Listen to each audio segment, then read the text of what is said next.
Hello everyone! Magandang araw, magandang tanghali, magandang hapon, or magandang gabi man po.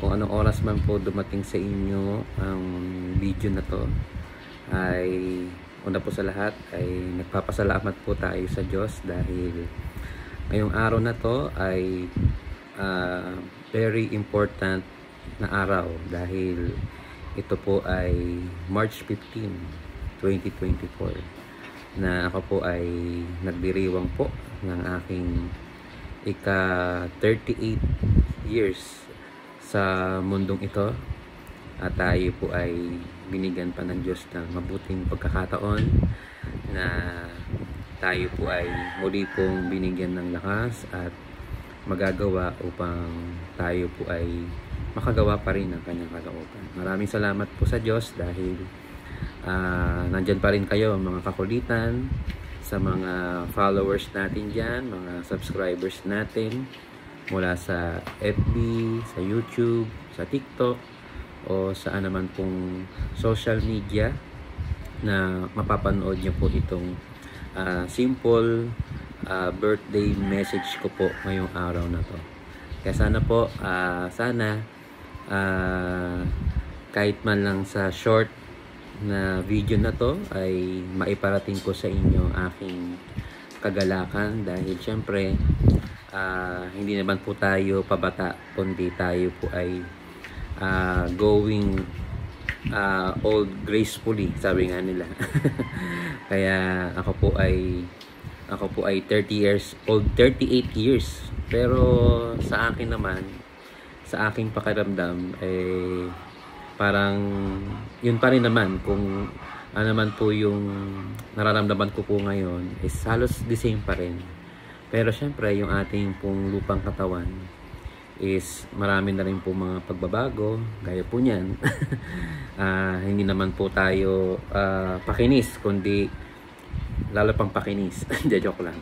Ayan. Kaya sa araw na to, I'm very grateful and thankful sa Diyos dahil sabi nga nila yung pagiging kontento sa buhay is napaka-importante dahil nga syempre marami pong mga tao iba-iba ang kaligayahan kasi nila diba?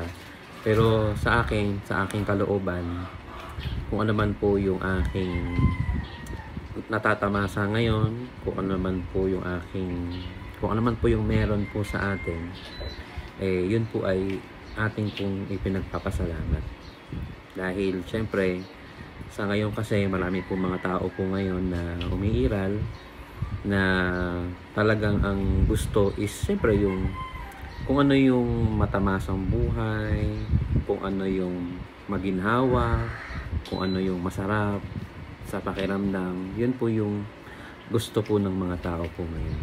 Pero sa akin bilang tao na umiiral, kung ano man po yung meron po ako ngayon, yun po yung gusto ko po na ipagpasalamat po sa Panginoon dahil sabi nga ng iba, yung meron ako ngayon, yung iba daw, dream pa lang nila daw yun.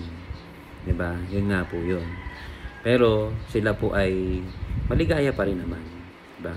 Kasi ako po, sabi nga ni Brother Eli Soriano saka ni Kuya Daniel Rason na kung meron man tayong, nasa Biblia naman din kasi yun na kung meron po tayong pagkain at pananamit ay masisiyahan na tayo roon, diba? Kasi nga po tayo po ay nabubuhay sa mundong ito, meron tayong buhay at lakas, ano na po yun dapat na nating ipagpasalamat po yun sa Diyos dahil tayo pa rin po ay nakakapagpatuloy. Kasi meron po kasi mga tao na meron nga silang ice cream, di ba? Sabi nga ni Brother Eli, meron nga silang ice cream pero hindi naman makakain ng ice cream dahil may diabetes, di ba?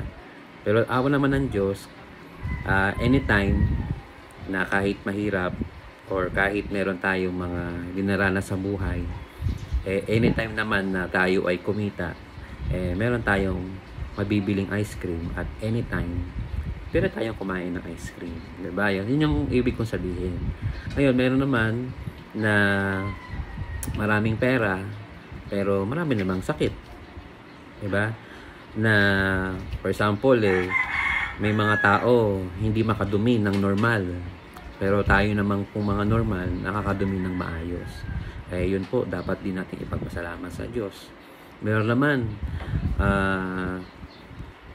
gustong makaihi, pero di makaihi ng normal. Dahil nga po may nakaharang, may nakabara. Pero tayo po, nakakaihi pa rin tayo ng normal.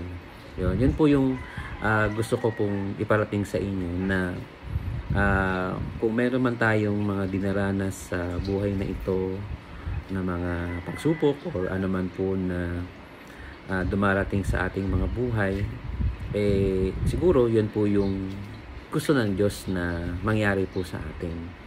Basta magtiwala lang po tayo sa Diyos, magagawa po niya, at kung ano man po yung kalooban niya, yun po yung dapat mangyari. Diba? Kaya dito po, sa araw na to, ako po ay nagpapasalamat sa Diyos sa ika-38 taon na pag-iral ko sa mundong ito, na kahit syempre sa aking sarili, hindi naman tayo karapat-dapat sa paningin ng Diyos, pero tayo po ay nagpupumilit na maging dapat po sa Panginoon. Kaya sa mga March celebrant dyan, nakasabay ko rin na nagdiriwang, happy birthday po sa atin. Sana ang aking wish po sa 38 years ko po dito po sa taon na ito, sana wala naman po kung ibang hiling sa Diyos, kundi samahan pa niya tayo at makapagpatuloy pa rin sa ating paggawa. Ngayon, kung sakali man na meron akong mga hindi na po kayang sabihin or kayang hilingin sa Diyos, kung ipagkakaloob po niya, hindi marapating ko pong tanggapin, kasi bigay po ng Panginoon yun. Kaya sa mga bumabati po diyan, saan man po kayo naroroon, kung kayo po ay taga Pilipinas, kung kayo po ay taga Luzon, Visayas, Mindanao, maraming salamat po.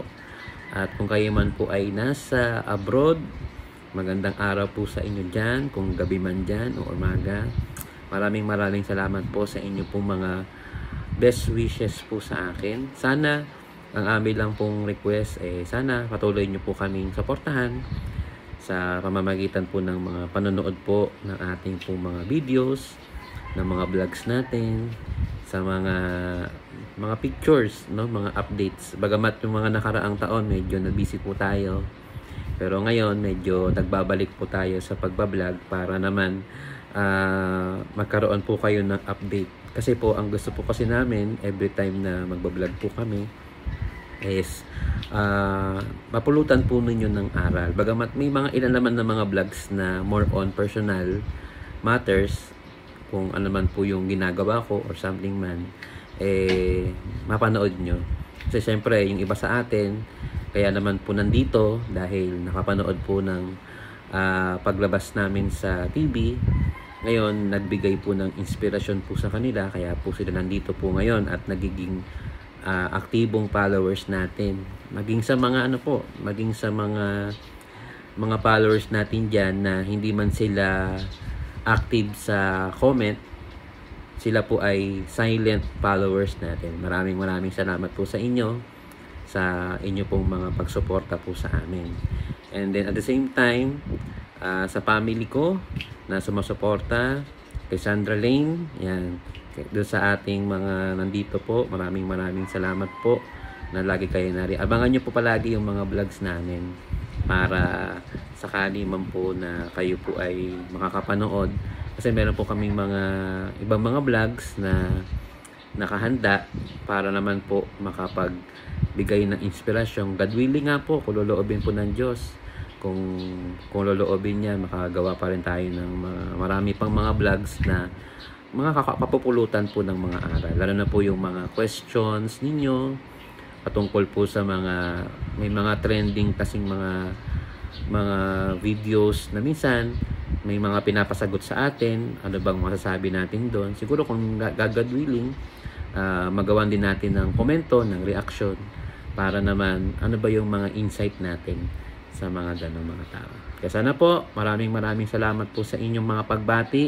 Talagang dumadagsa po yung mga comment, mga chat, mga talagang nagro-roll po sila doon sa FB page, FB profile ko. At the same time, doon sa mga iba't iba nating social media. Kasi sana po supportahan nyo po. Ilalagay ko po dyan yung mga social media links ko po, lalo na yung YouTube po natin, yung mga FB page natin.